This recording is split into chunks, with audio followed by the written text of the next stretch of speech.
இயக்குனர்னா எழில்மிகு இயக்குனர் எங்கள் எழில் சார் தான். நாங்கள் எல்லாருமே அவருடைய காம்பவுண்டு தான். எப்பயுமே பெருமையாக சொல்லிப்போம், வாடகையே வாங்க மாட்டார், அப்படி ஒரு காம்பவுண்ட் அது. இப்போ முருகன் அண்ணன் வந்து சொல்லிட்டு போனார்ல, 23 பக்கம் எழுதி நான் குடும்பம் தூக்கி போட்டார்னு. 23 பக்கம் இல்லை, 123 பக்கம் எழுதிட்டு போனாலும் அவர் ஓரமாக தூக்கி வச்சுருவார். அந்த மாதிரி ஒரு இயக்குனர். ஏன்னா அவருக்கு தெரியும், கோயம்புத்தூரில் கேமரா இருக்கும், அவர் கோடம்பாக்கத்தில் உட்காந்துருப்பார். கோயம்புத்தூரில் கேமரா ஷூட்டிங் போயிட்டுருக்கும், இவர் கோடம்பாக்கத்தில் உட்காந்துருப்பார். சார் என்ன சார் ஷூட் போகுது அப்படின்னா, உள்ள 15 காமெடி போராட்டம் இருக்குது. இந்த 15 காமெடி போராட்டமும் பேசி அவங்கெல்லாம் அடிச்சுக்கிட்டு நாரி அவங்களே ஒரு எடிட் பண்ணி ஒன்று கொடுத்துருவாங்க. அதுக்கப்புறம் கடைசி போராட்டம் எடிட்டர். ஏன்னா 25 பேர் பேசிக்கிட்டே இருக்கான், ஹீரோவுக்கு தான் பேச வேண்டிய டைலாக்கு அவ்வளோ பேர் வாய் அசைஞ்சுக்கிட்டே இருக்கும். ஏன்னா எங்கே கிடைச்சா என்ன டப்பிங் போடலாம் யோசிச்சுக்கிட்டே இருப்பாங்க. எல்லாத்தையும் தாண்டி எடிட் பண்ணி ஒரு அழகான சீனாக வந்துடும். அதுக்கு வந்து நிறைய படங்கள், வேலைக்கு வந்துட்டா வெள்ளைக்காரன் முதல் கூட இன்னைக்கு வரையும் எனக்கு குழந்தைங்கள் மத்தியில் அவ்வளோ பெரிய ஒரு பேர்னா அது எழில் சாருக்காக தான். உண்மையிலே அப்படி ஒரு வாய்ப்பு. அது மாதிரி மாப்பிள்ளையை பற்றி நான் ரொம்ப பெருமையாக சொல்வேன். விமல் மாப்பிள்ளைய அவர் சொன்ன மாதிரி வாய் அசைக்கவே மாட்டார். நான் நிறைய இடத்துல பேசியிருக்கேன் அவர் மாதிரி. இப்போ நமக்கெல்லாம் உடம்பு வலிக்குது அப்படின்னா வந்து நம்ம ஃபோன் பண்ணி கேட்போம்ல, ஒரு நிகழ்ச்சிக்கு போகிறோம், மாப்பிள்ளை எங்கே இருக்கீங்க அப்படின்னா என்ன சொல்லணும்? மாமா இந்த தூக்கிட்டு இருக்கு, இதை வந்துட்டேன், இதுதான் சொல்லணும். இப்போ பாருங்களேன், அவர் எப்படி பேசியிருப்பார் சொல்கிறேன். மாப்பிள்ளை வணக்கம் மாப்பிள்ளை, ஆடியோ லஞ்சுக்கு ரொம்ப லேட் ஆகிடுச்சு மாப்பிள்ளை, எங்கே மாப்பிள்ளை இருக்கீங்க? அதான் வந்துட்டு வந்துருச்சேன் வரலாம்னு இருக்கேன். என்ன காஃபி குடிச்சேன், குடிச்சிட்டு வரலாம், எங்கே வாங்க? நம்ம காதை தூக்கி அவர் வாயில வைக்கணும். அப்படியா மாப்பிள்ள வந்துருங்க மாப்பிள்ள அப்படின்னு. அந்த மாதிரி ஒரு யதார்த்தமான எனக்கு ரொம்ப பிடிச்ச, நான் வந்து திரை உலகத்தில் அன்பா கூப்பிட்ற மாப்பிள்ளை விமல். அவரோடையும் 3 படம் நிறைய பண்ணிட்டேன். நான் அடுத்தடுத்த படங்கள்லாம் நிறைய பண்ணணும். ஸோ அவருக்கும் என்னுடைய வாழ்த்துக்கள். அதே மாதிரி இங்கே இருக்கக்கூடிய காமெடி லெஜண்ட்ஸ் ஒரு ஒட்டுமொத்த பேரையும் நீங்கள் வந்து அந்த ஈகோவே இல்லாமல் பெர்ஃபார்ம் பண்ணக்கூடிய காமெடியன்ஸாக தான் ரொம்ப முக்கியம். இப்போ ஒரு ஃப்ரேமில் வந்து 10-15 பேர் இருந்தால் கூட எல்லாரும் அப்பவே வாய்க்கு வந்து அது பேசிக்கிட்டே இருப்போம். கேப்பு விடுற இடத்துல பேசுவோம். அவர் கேமரா கட் பண்ணி கேமரா ஷிஃப்ட் ஆகிலாம் வேறு இடத்துக்கு போயிடும், நாங்கள் பேசிக்கிட்டே இருப்போம். அந்த மாதிரி காட்சியெலாம் நடந்திருக்கு. அதை தாண்டி அவ்வளோ தூரம் வரும். அதே மாதிரி இந்த தேசிங் ராஜாவில் நீங்கள் பார்த்த வேலையும் வந்துட்டா வெள்ளைக்காரன்ல அந்த 500 ரூபா அந்த கிளைமேக்ஸ் காமெடியோடைய ஒரு லீடு, ஒரு பெரிய லீடு இருக்குது. அதில் ஒரு கெஸ்ட் அப்பியரன்ஸாக அது நான் பண்ணியிருக்கேன். அதுக்கு வாய்ப்பு கொடுத்த மீண்டும் எழில் சாருக்கு நன்றி. கூடிய விரைவில் வேலையும் வந்துட்டா வெள்ளைக்காரன் பார்ட் 2 வந்து நீங்கள் ஆரம்பிக்கணும். இதே காமெடி போராட்டத்தை நாங்கள் நடத்தி ஆகணும். அதுக்கு உங்களை வந்து தாழ்மையாக கேட்டுக்கிறோம். ஸோ ரொம்ப ரொம்ப நன்றி. திரைப்படம் மிகப்பெரிய வெற்றியுடைய வாழ்த்துக்கள். வந்திருக்க எல்லாருக்கும் நன்றி, வணக்கம். Thank you, I love you all. Thank you sir, thank you. எடிட்டிங்க இன்ஸ்டியூட்டில் முடிச்சுட்டு வந்து ஒரு மேனேஜராக வர்றது அப்படிங்கிறது வந்து தெரியும். ஒரு குவாலிஃபைடு பர்சனாக இப்போ நிறைய பேர் வராங்க மேனேஜர்ஸ்க்கு. ஸோ அந்த வகையில் வந்து பாலா ரொம்ப அற்புதமாக பண்ணி கொடுத்தாரு. என்னுடைய பிரதரில் ஹரி அவர் கூட இருந்து நிறைய விஷயங்கள் பண்ணி கொடுத்தாரு. பாலாவோட அசிஸ்டண்ட்டு ரமேஷ், சரவணன் எல்லாருமே ரொம்ப நல்லா பண்ணி கொடுத்தாங்க. இந்த தருணத்தில் ப்ரொடியூசர் கேமராமேன் செல்வா, வெள்ளை வெஸ்ட் வெள்ளை சட்டை 100% நீங்கள் வீட்டில் தான் சார். எலிபெயிலும் சரி, காஸ்ட்யூம்லையும் சரி. ஆமாம், எப்பவும் போல் எனக்கு 9 மணிக்கு மேக்கப் கொடுத்துட்டாங்க. இருந்தாலும் இன்றைக்கி டைம் ஆகிடுச்சு. மொத்த குழுவுக்கும் அவருடைய வாழ்த்துக்கள். வித்தியாச டிசை இன்னைக்கு இந்த நாயகன் அவர் வந்து மெலோடி கிங்கும் இங்கே எல்லாத்துலேயும் இருக்குங்க. அவர் குத்துலேயும் கிங்கு, கெத்துலேயும் கிங்கு, பில்டப் சாங்லேயும் கிங்கு, ஹீரோஸ் சாங்லேயும் கிங்கு, எல்லாத்துலேயும் கிங்கு. எனக்கு எடுத்தது அவர் தான். நான் திருப்பாச்சி கமிட் ஆயிடுச்சு. கரெக்டாக ஸ்கிரிப்ட் ஒர்க் போயிட்டுருக்கு. அப்போ டியூனாக போயிட்டுருக்கு. ஒரு சாங் மெலோடி சாங் போட்டோம். அடடா திருடா அவசரம் வேணாம் பொறுத்துக்கணும். இது அழகான ஒரு வேலை போட்டு ஓகே பண்ணியாச்சு. மறுநாள் ஷூட்டிங் போகிறேன். பிக்லி ஷூட்டிங் போயிட்டு இருக்கப்போ விஜய் சார் பக்கம் போனேன். செட்டில் ஒரு சாங்கு அப்படி போடு போடு போடு அசத்தி போடுணும். இந்த குத்தா இருக்கு. நம்ம வெளியே சரிப்பட்டு வராது. அதை தூக்கி வச்சுட்டு தான் அப்போ பண்ண தப்பு இல்லை ஆத்தாப்பத்தை வச்சல விளைஞ்சிருக்குடா. என்னை குத்துப்பாட்டு இயக்குனர் ஆக்கினே அவர் தான். அது மாதிரி எதிரும் புதிரும் அதில் நான் கோ டைரக்டரு, தரணி தான் டைரக்டரு, ஹரிசார் தான் மிஸ்டர். நீ ட்ரெண்டிங்கில் இருக்குல்ல தொட்டு தொட்டு பேசும் சுல்தானா அவரோட சாங் தான் அது. அந்த சாங்கில் ஃபஸ்ட்டு நீங்கள் டியூன் போடும்போது சிம்ரன் இல்லை கரெக்டாக. அது நெப்போலியனுக்கும் அவங்கள ஒரு நர்ஸு கூட இருப்பாங்க. அந்த நர்ஸோட பேண்டாப்பில் ஒரு சாங்கு கேட்டோம். சூப்பர் சாங்கு, ரொம்ப நல்லா இருக்கு. அதில் நெப்போலியனுக்கு நடக்க முடியாது. இதில் அவரை வச்சு என்ன பண்ணுறது, யாரோ ஒரு பொண்ணு ஆட வச்சு சாங்கு இதாகிருப்போன்ட்டு அதுக்கப்புறம் தான் அந்த சாங் நல்ல சாங்கு வேஸ்ட்டாக போயிடக்கூடாதுன்ட்டு சிம்ரனை ஆட வச்சோம். வேஸ்ட்டாக எனக்கு ட்ரெண்டிங்கில் போயிடுச்சு. அதனால் பல வகையில் அவர் பேசுகிற ஹீரோ எலில் சார். நான் அவரை பார்க்கும்போது நான் ஒரு டேரக்டரை பார்க்க மாட்டேன், வியப்பாக பார்ப்பேன். நான் துல்லாமலம் படம் பார்த்ததுக்கப்புறம் எனக்கு ஒரு ஆளை பார்த்தா டேரக்டர் தெரியாது, ரொம்ப சாஃப்டாக இருப்பேன். இவர் தான் துல்லாமலம் பண்ணாரா அப்படின்னு ஆச்சரியம் பார்க்குறது. இப்போ தொடர்ந்து காமெடி படம் பார்க்குறோம்ல, வேலைக்கு வந்துட்டு வெள்ளைக்காரன், தேசிகராஜா, அப்பவும் பார்ப்பேன் இவரெல்லாம் இப்படி காமெடி பண்ணுறாரு அப்படின்ட்டு. எல்லாமே அதிசயமான இயக்குனர்.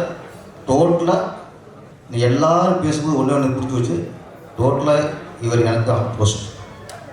ஏன்னா என்னோட ஸ்கிரிப்டில் தவிர யாரும் பேச விட மாட்டேன் மேக்ஸிமம். இவர் விஷயத்தை விட்டுருக்காரு. இதில் மட்டும் எதிரும் தூரமாக இருக்கும். தேசிகராஜா 2 மிகப்பெரிய விட்டடைய வாழ்த்துக்கள். நன்றி. Thank you sir. Thank you sir. எழிலோட நாம் பண்ண முதல் படம் வந்து பூவெல்லாம் முன்வாசம். பூவெல்லாம் முன்வாசம் தான் என்னுடைய முதல் படம் எழிலோட பண்ணது. அவருக்கு அடுத்த படம் என்னோட பண்ணுறதுக்கு 4 நூற்றாண்டு பிடிச்சது. அந்த படத்தினுடைய பாடல்கள் அவர் அவ்வளோ தூரம் பாதிச்சிருக்குது. அதுலேருந்து மீண்டு வந்து அடுத்த படம் மறுபடியும்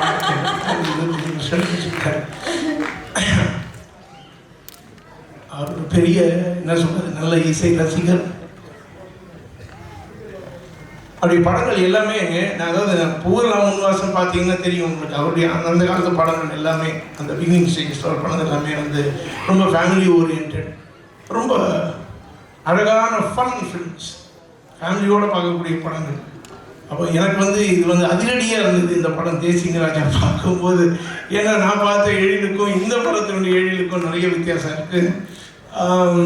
ஃபஸ்ட்டு ஃப்ரேமில் இருந்து நான் எங்கே ரீரெக்கார்டிங் வாசிக்கணும்னு எனக்கு சந்தேகமாகவே இருந்தது. ஏன்னா கடைசி ஃப்ரேம் வரைக்கும் பேசிக்கிட்டே இருக்காங்க, காமெடி பண்ணிக்கிட்டே இருக்காங்க. ஸோ நான் கேட்டேன் நான்.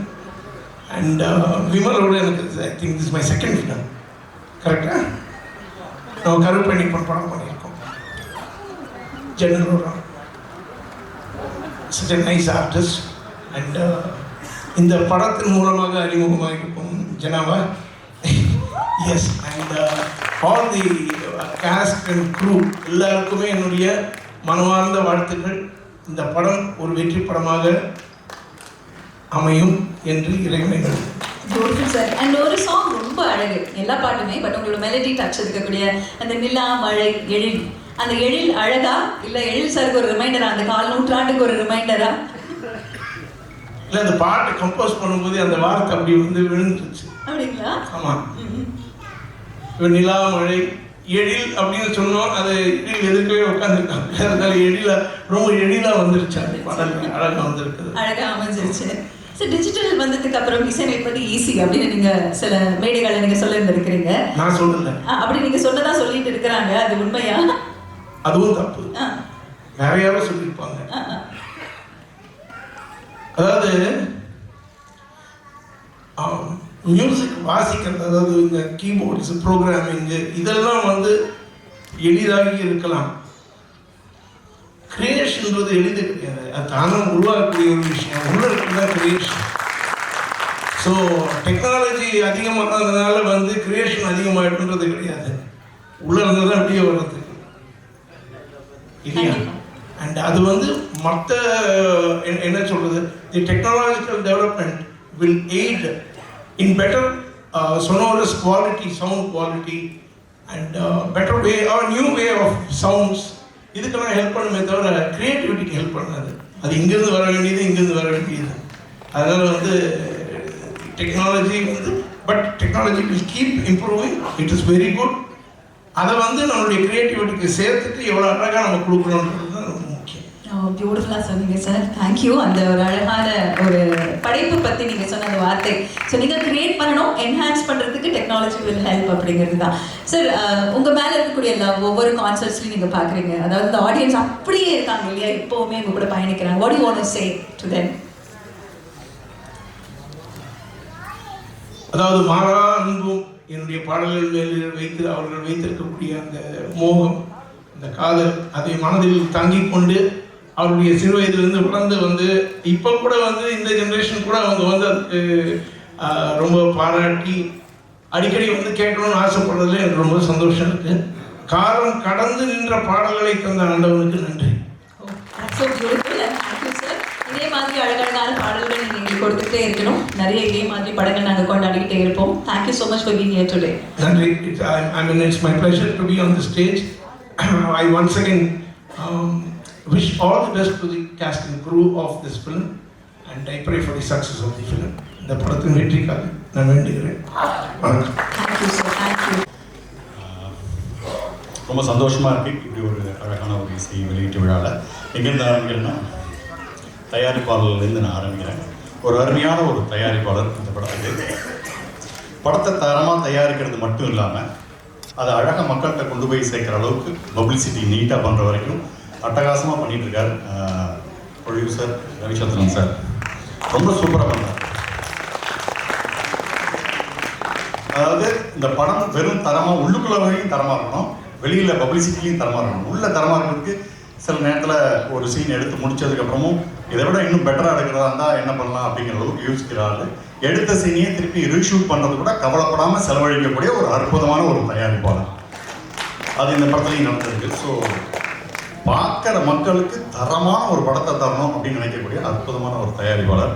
அடுத்தது பப்ளிசிட்டியில் கலக்கிறார். அதாவது கிட்டத்தட்ட தமிழ்நாடு ஃபுல்லாக 25 பஸ்ஸில் ஃபுல்லாக தேசிங்கராஜாவோட ஃபுல் இதை போஸ்டர்ஸ்லாம் ஒட்டி மோர் தென் 250 பஸ்ஸஸ்க்கு பின்னாடிலாம் அழகாக தேசிங்கராஜாவெல்லாம் ஒட்டியிருக்காங்க. இதை நான் எடுத்து என்னுடைய சோஷியல் மீடியாவில் போட்டிருக்கேன். அதை பார்த்து கீழே ஒருத்தன் கமெண்ட் போட்டுக்கோங்க, ஏன் நீ மட்டும் பஸ்ஸில் எல்லாம் ஒட்டிட்டு போயிட்டா உள்ளேன்னு பார்த்தா வெளியில் இருக்கிறது தெரியவே இல்லை அப்படின்னு. ஏன்னா நானே பஸ்ஸை எடுத்து பஸ்ஸு ஃபுல்லாக ஒட்டிட்டு வந்த மாதிரி ஏன் இதில் ஒரு கமெண்ட் போட்டு விட்டுருந்தாங்க. ஸோ அந்த அளவுக்கு இந்த படத்தை மக்கள்கிட்ட கொண்டு போய் சேர்க்கிற அளவுக்கு அழகாக ஒர்க் பண்ணிட்டு இருக்காரு அருமையான ஒரு தயாரிப்பாளர். அவரோட மகன் இந்த படத்தில் இன்னொரு செகண்ட் ஹீரோவாக நடிச்சிருக்காரு, ஜனா அவர்கள். அவர்கிட்ட பேசும்போது ஒரு விஷயம் சொன்னார், எனக்கு நடிக்கணும்னு ஆசை அப்படின்னு சொல்லி அந்த தயாரிப்பாளர் ரவிச்சந்திரன் சார் சொல்லும்போது பையன்கிட்ட கேட்டிருக்காரு, உனக்கு ஆசைப்பட்டு வரியா இல்லை பேஷனோட வரியா அப்படின்னு. ஏன்னா ஆசைக்கும் பேஷனுக்கும் ஒரு வித்தியாசம் இருக்குது, அது அவருக்கு அப்போ தெரியல. ஸோ எதை நாம் தொடர்ந்து துரத்தணும்னு ஒரு இது வருதோ அதுதான் பேஷன். எல்லாத்தையும் பார்த்து ஆசை வரும், ஆனால் சில இதை தான் கண்டினியூஸாக அதை அட்டெஞ்சே தீரணும்னு இருக்கும், அதுதான் பேஷன். ஸோ அதை நோக்கி தன் பையனை கொண்டு வரணும் அப்படிங்கிறதுக்காக பையனை புடம் போட்டு சின்ன சின்ன ரோல் பண்ணால் கூட பரவாயில்லன்னு சொல்லி இறக்கி பையனோட கனவுகளுக்கு ஒரு வழிகாலாக இருக்கக்கூடிய ஒரு அற்புதமான ஒரு தயாரிப்பாளர். அவருக்கும் அவர் மகனுக்கும் இது அற்புதமான அருமையான ஒரு வெற்றி படமாக அமைய நான் இறைவனை வேண்டிக்கிறேன். ஷாம் சார், உங்களுக்கு வயசே ஆகாதா? இன்னும் முடியலம்மா. சாரி, இல்லை ஓகே, முடிச்சதுக்கு அப்புறம் வரலாம். தைரியம் இருக்கிற வரைக்கும். அடுத்தது என்னுடைய ஆஸ்தான இயக்குனர் எழில் சார். தொடர்ந்து அவரோட நான் பண்ணக்கூடிய ஒரு 6வது படம் இது. தொடர்ந்து என்னை கூப்பிட்டுட்டே இருக்கார், நல்ல நல்ல ரோல் கொடுத்துட்டே இருக்கார். Very happy. அவரோட டீமில் போய் ஒர்க் பண்ணணும் அப்படின்னு நினச்சாலே அவ்வளவு சந்தோஷமாக இருக்கும். ஏன்னா நிறைய காமெடி ஆர்டிஸ்ட்டை போட்டுருவார் உள்ள. நம்மளும் அதில் பண்ணிட்டு இருக்கும்போதே சக காமெடி நடிகர்கள்லாம் பண்ணுறதோடைய அந்த இம்ப்ரூவ்மெண்ட்டை பார்க்கும்போதே நம்ம இன்னும் கொஞ்சம் அப்டேட் பண்ணிக்கணும் அப்படிங்கிற மாதிரி எண்ணம் வரும். நம்மளே ரசிப்போம், நம்மளே சிரிப்போம். ஜென்ரலாக ஒரு 3 நிமிஷம் காட்சி தான் எங்களுக்கு கொடுப்பாங்க அப்படின்னாங்க, நாங்கள் எல்லாரும் சேர்ந்து அதை 13 நிமிஷத்துக்கு மாற்றி வைப்போம். எல்லாத்தையும் எங்களை ஆட விட்டு வேடிக்கை பார்த்து அழகாக ரசிப்பார். ஃபஸ்ட்டு ரசிகர் எங்கள் இயக்குனர் எழில் சார் தான் எங்களுக்கு தான். நல்லா ரசித்து அதில் பெஸ்ட்டு பீஸை எடுத்து பண்ணுவார். எனக்கு தெரிஞ்சு அவர் வந்து நடிகர்களை கொஞ்சம் நம்புவார், எடிட்டரை தான் மோஸ்ட்லி நம்புவார். ஏன்னா சம்பூர்ண ராமாயணம் மாதிரி நாங்கள் 2.5 மணி நேரம் படத்தை 25 மணி நேரத்துக்கு எழுத்து வச்சு அந்த அளவுக்கு பண்ணுவோம். பட் பெஸ்ட் பீஸர் கூட அருமையான இயக்குனர். எப்போ கூப்பிட்டாலும் ஓடி போகிற அளவுக்கு அவ்வளோ ஒரு ஒரு ப்ளசண்ட்டாக இருக்கும் அந்த விஷயம். அடுத்தது இந்த விழாவுடைய நாயகன் வித்யாசாகர் சார். ஸோ அவருடைய பாடல்களுக்கெல்லாம் எனக்கு அவ்வளோ ரொம்ப பிடிக்கும். கார்லலாம் நானும் என் ஃபேமிலிலாம் அப்படியே ஒரு ட்ராவல் போயிட்டு இருக்கும்போது சாரோட பாட்டை கேட்டு தான் போவேன். சில நேரம் பின்னாடி இவங்கெல்லாம் வேறு வேலை பார்த்துருப்பாங்க, நான் வந்து மலரே மௌனமா இந்த மாதிரி பாட்டெலாம் கேட்டு போவேன். இந்த ஷெட்டுக்கு பிரேக் டவுன் நான் எடுத்த வண்டியை எடுத்துகிட்டு போவேன் பாருங்க, அந்த வண்டிலாம் என்னை ஓவர்டேக் பண்ணிட்டு போவோம். ஏன்னா கால் அந்த ஆக்சிடென்ட் மிதிக்கவே தோணா அப்படியே ரசிச்சுட்டே போவேன். உடனே என் பையன் சொல்லுவான், அம்மா இந்த வேகத்தில் போச்சுன்னா வீடு வந்து தரத்துக்கு வெடிஞ்சிடும், பாட்டை மாற்று அப்படிமா. பாட்டை எடுத்து போட்டு அடுத்த கில்லி அர்ஜுனர் வில்லு ஹரிச்சந்திர சொல்லு ஃப்ளைட்டெல்லாம் ஓவர்டேக் பண்ணிட்டு போவேன் நான். ஸோ அந்த அளவுக்கு சாருடைய விதவிதமான பாடலுக்கு நான் பயங்கரமான ஒரு ரசிகன், அற்புதமான ஒரு இசையமைப்பாளர். ஸோ அவருக்கும் இது ஒரு அருமையான ஒரு படமாக எங்கள் டீமுக்கு ஒரு ப்ளஸ் பாயிண்ட் அவருக்கு வந்தது, உள்ளே வந்தது. அடுத்து இந்த படத்தினுடைய நாயகன் விமல் சார், ரொம்ப யதார்த்தமான ஒரு நடிகன். ஆக்சுவலாக இந்த கமல் சார், ரஜினி சார் இவங்களோட காலத்தில் கார்த்திக் சார் ஒரு வித்தியாசமான பர்ஃபார்மன்ஸ் பண்ணுறதா நிறைய பேர்லாம் சொல்லுவாங்க. இவங்களெல்லாம் தாண்டி அது அவர் வேறு மாதிரி இருக்கணும். அது மாதிரி இப்போ விமல் சாரோட பர்ஃபார்மன்ஸ் அப்படி இருக்கும், வித்தியாசமாக இருக்கும். அவர் வந்து உதடே அசையாமல் பேசுகிற மாதிரியான விஷயம் தான் எனக்கு ஆச்சரியமாக இருக்கும். புரியுதா அவங்களுக்கு என்ன அப்படியே இருப்பார், என்ன பேசுகிறாரு அவர், லிப் மூமெண்ட்டே காணணும்னு தேடுற மாதிரி இருக்கும்.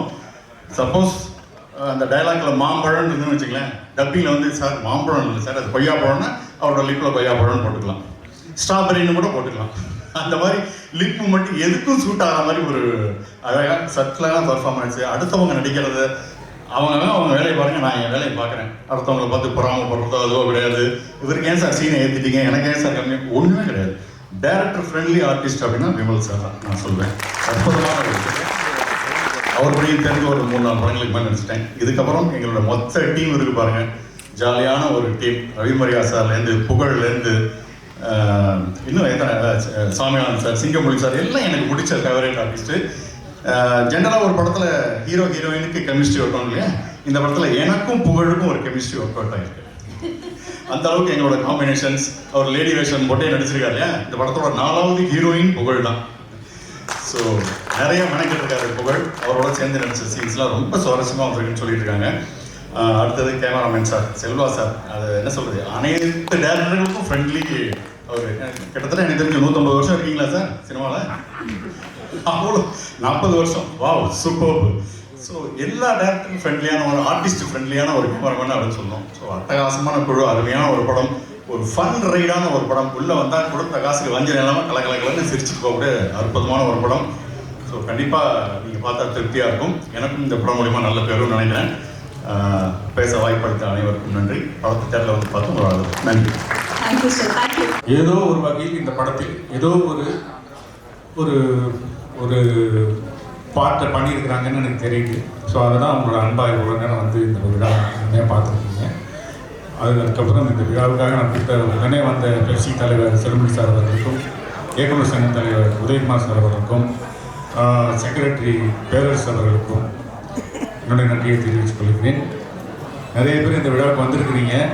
படத்தில் நடித்த அத்தனை ஆர்டிஸ்ட்டுமே இந்த விழாவுக்கு வந்திருந்தது வந்து ரொம்ப வந்து பெரிய விஷயம். படத்தில் நடிக்கும்போது ஒத்துழைப்பு கொடுத்தது பெரிய விஷயம் கிடையாது. ஒரு ஆடியோ ஃபங்க்ஷனுக்கு எல்லாருமே நீங்கள் வந்துருந்தது தான் வந்து இந்த ஃபங்க்ஷனோட வெற்றிக்கு மிகப்பெரிய காரணமாக இருந்துச்சு. இது எல்லாத்துக்குமே மிக முக்கியமான காரணமாக இருந்தது தயாரிப்பாளர் அவர்கள் தான். ஏன்னா ஒரு படத்தை பண்ணோம் முடிஞ்சிச்சு, இது எப்படி ரிலீஸ் பண்ணாலும் அவருக்கு வந்து பெரிய விஷயம் கிடையாது. ஒரு காமெடி படத்துக்கான ஒரு இது வந்துடும். பட் அது இல்லாமல் அந்த படத்தை நேசித்து நான் வந்து விட்டுட்டு அடுத்த ஸ்கிரிப்டுக்கு போயிட்டேன் நான். பட் வந்து சார் வந்து இந்த படத்துலையே கிடையாது. ப்ரொடியூசர் வந்து எங்கேயுமே போகிறது கிடையாது. என்ன நடக்குதுன்னு சொன்னால் எனக்கே பயமாக இருக்கும். எடிட்டிங்கு, ட்ரைலரு, டீசரு இது எல்லாமே அவங்க தான் பண்ணாங்க. பட் நல்லா பண்ணியிருக்காங்க, நல்ல குவாலிட்டியில் பண்ணியிருக்காங்க. முருகன் இருந்தார் கூட. ஸோ அவர் அந்த ஒரு சினிமாவை நேசிக்கிறவங்க தான் வந்து இது வந்து பண்ண முடியும். ஸோ அந்த மாதிரி ஒரு நேசிக்கக்கூடிய ஒரு தயாரிப்பாளர் எனக்கு கிடைச்சிருக்காரு. அவர் தொடர்ந்து இந்த இண்டஸ்ட்ரியில் இருக்கணும், நிறைய படங்கள் பண்ணணும். இந்த தருணத்துல தயாரிப்பாளர் அவர்களை மேடைக்கு கூப்பிடலாமா சார்? கண்டிப்பா. தயாரிப்பாளர் ரவிச்சந்திரன் சார் அவர்களை அன்புடன் மேடைக்கு அழைக்கிறோம்.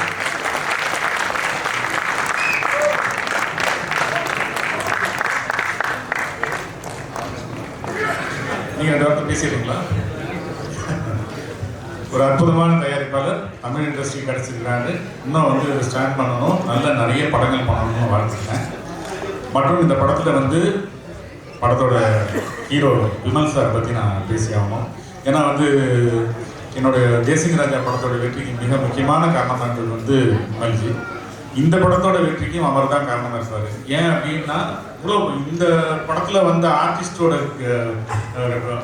அதிகமான இவ்வளோ ஆர்டிஸ்ட்டை வச்சு நான் படம் பண்ணதே கிடையாது. ஸோ ஏன்னா சின்ன சின்ன கேரக்டருக்கு கூட ஒரு காமெடி ஆர்டிஸ்ட் போட்டுடலாம் அப்படிங்கிற மாதிரி தான் பண்ணேன். ஏன்னா எங்கேயுமே வந்து காமெடி வந்து இது வந்துடக்கூடாது. ஒரு கேரக்டர் ஆர்டிஸ்ட்டை போட்டு இல்லை புதுசாக போட்டு பண்ணி அந்த காமெடி ஒர்க் அவுட் ஆகி போயிடுச்சுன்னா என்ன பண்ணுறது அப்படிங்கிற ஒரு சின்ன பயம் இருந்தது. இந்த பேட்டர்னே வேறு மாதிரி இருக்கும். இந்த ஸ்கிரிப்டோட ஸ்க்ரீன் பிளேயே பேட்டர்னே வேறு மாதிரி இருக்கும். ரொம்ப ஒரு மின்னல் மாதிரி போகக்கூடிய ஒரு ஸ்க்ரீன் பிளே இருந்துச்சு அது. ஏன்னா இவ்வளோ ஆர்டிஸ்ட்டு ஒரு காமெடி சிரித்து முடிஞ்சு விஜயசாஸ்திரி சொன்னது ரொம்ப கரெக்டான விஷயம். கேப்பே இல்லாமல் காமெடி.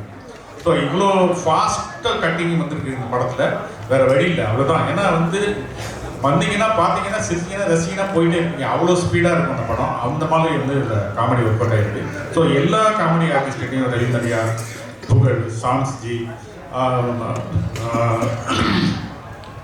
ரோபோ, திருமா எந்திரிக்கிறாப்ல, சிங்கப்பிள்ளி நிறைய ஏகப்பட்ட பேர். சாதனா வந்திருக்காங்க, மதுரையிலேருந்து வந்திருக்காங்க, நிறைய பேர் வந்திருக்காங்க. ஆர்டிஸ்ட் வந்து 3 பேர், அம்மாக்கள் 3 பேர். அவங்க எல்லாருமே இந்த மாதிரி ஒருத்தரும் இந்த படத்துக்காக வந்து ரொம்ப அற்புதமான விஷயங்கள் பண்ணி கொடுத்துட்டு போயிருக்காங்க. மெயினாக வந்து இந்த விழாவோட நாயகன்னு சொன்னோம்னா வித்யாசாகர் சார் தான். நான் வந்து